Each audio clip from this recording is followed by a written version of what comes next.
যেখানে থাকার কথা শিশুদের কোলাহল, সেখানে রাজত্ব করছে বিষাক্ত সাপ আর বুনো জঙ্গল।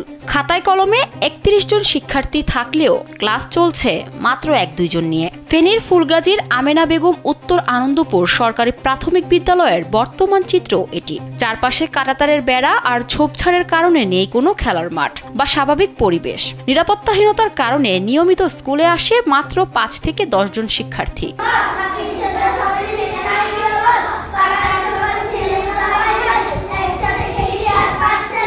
স্থানীয়দের মতে, স্কুলের এমন ভুতুড়ে পরিবেশের পাশাপাশি আশেপাশের কয়েকটি নুরানি মাদ্রাসা গড়ে ওঠায় শিক্ষার্থীরা সেদিকে ঝুঁকছে। শুধু শিক্ষার্থীর সংকটই নয়, বিদ্যালয়ের অবকাঠামো জরাজীর্ণ। শ্রেণীকক্ষের ভাঙা দরজা যে কোনো সময় ঘটাতে পারে দুর্ঘটনা। চারপাশ পরিষ্কার করার উদ্যোগ নিলেও ব্যক্তি মালিকানাধীন জমির কারণে তৈরি হচ্ছে নানা জটিলতা। এই স্কুলটা কিভাবে টিকে আছে জানি না। এখানে শিক্ষক আছে ৪-৫ জন, আর ছাত্রছাত্রী আছে এক ক্লাসে ১ জন, ২ জন, ৫ জন এভাবে করি আর কি। পোলাপাইনও কম, এই জন্য স্কুলের স্টুডেন্ট কম। আর এর মধ্যে হচ্ছে আপনার সামনে মাদ্রাসা আছে, মাদ্রাসার মধ্যেও কিছু পোলাপাইন আছে, ছোট বাচ্চারা আছে, ওই জায়গায় পড়ে। শুধু শিক্ষার্থী সংকট নয়, বিদ্যালয়ের অবকাঠামো নিয়েও রয়েছে অভিযোগ। শ্রেণীকক্ষের একটি দরজা ভাঙা, যে কোনো সময় দুর্ঘটনার আশঙ্কা রয়েছে। বিদ্যালয়ের চারপাশ পরিষ্কার করার উদ্যোগ নেওয়া হলেও জমি ব্যক্তি মালিকানাধীন হওয়ায় তৈরি হয়েছে জটিলতা। বিদ্যালয়ের যে জায়গা কম থাকার কারণে সামনে পিছনে হচ্ছে ব্যক্তি মালিকানাধীন। দেখা যায় যে ওনারা আসলে ওই জায়গাগুলোকে আমরা পরিষ্কার পরিচ্ছন্ন রাখি বা ওনাদের জায়গাটাকে করি, ওটা বেশি একটা ভালোভাবে নেয় না।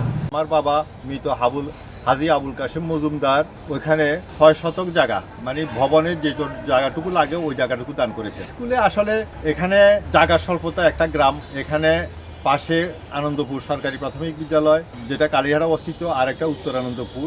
এছাড়া অনেক গার্ডিয়ান আমাদের মুসলমান এবং তারা মাদ্রাসামুখী। শুধু এই বিদ্যালয়টিই নয়, পুরো ফুলগাজী উপজেলার ৬৭টি সরকারি প্রাথমিক বিদ্যালয়ের চিত্র অনেকটা হতাশাজনক। উপজেলা শিক্ষা কর্মকর্তার তথ্য মতে, এসব বিদ্যালয়ে প্রায় ৬,৭১৩ জন শিক্ষার্থী থাকলেও ৬৭টি প্রধান শিক্ষকের পদের মধ্যে ৩৬টি শূন্য। রয়েছে সাধারণ শিক্ষকেরও তীব্র সংকট।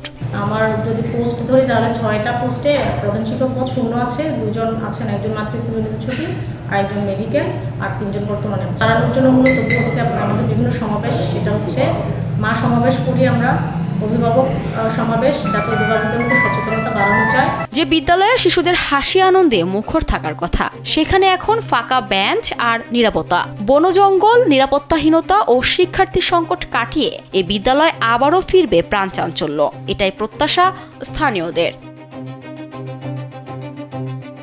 আশুরা জামান আশা, কালবেলা।